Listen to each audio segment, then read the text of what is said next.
So for the blue tick cushion, we're going to be knitting double-stranded with Scrumptious, and there is a good reason for that. So I've knitted a sample here just with the recommended needles for the yarn, and that is single-stranded. It's got a lovely drape, but it's not really what we want for the cushion, because we need something with a bit more structure that's going to hold those duplicate stitches on the top.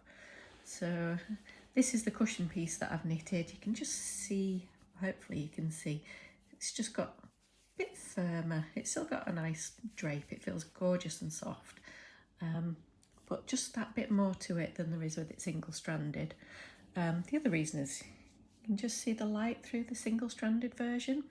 So if we were stitching onto this, you would probably see the ends of some of the darker colours behind, which we're not going to get with this. You can't see through it. It's much denser, so that's going to be ideal for the cushion later on.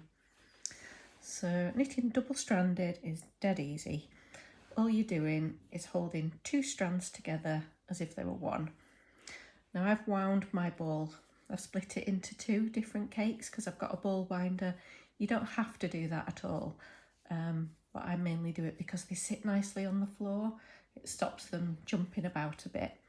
So yeah, it's got 1 strand from each held together, and then you can see on the needle there, each of those stitches has got 2 strands.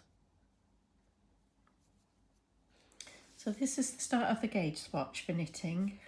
We've cast on, I think it is 32 stitches. So I use the thumb method to cast on. You can use any method you like.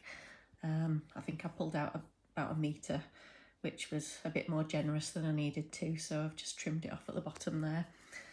The reason that I've done garter stitch at the bottom and at the edges is it's going to make those stitches a lot easier to count, to check our gauge. If we look back to this little sample that I knitted here, stocking stitch can really curl up at the edges, so it does make it a bit trickier. So this is just going to help it sit flat so we can get the ruler out and count the number of stitches and check that we're on gauge.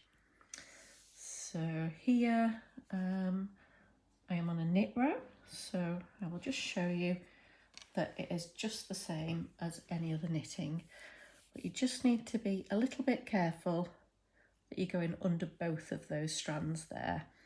It can be quite easy just to catch 1 strand there. It's not the end of the world. You can go back on the next row and just pick it up again, but it's easy if you don't do it in the first place. So into both strands, around with both strands, under with both strands, and they both come off the end. So that is as complicated as it gets. In both, round, under and off, and that is it. I'm just going to continue like that. This is a knit row, so I can just knit all the way across, so that's dead easy. And that is that.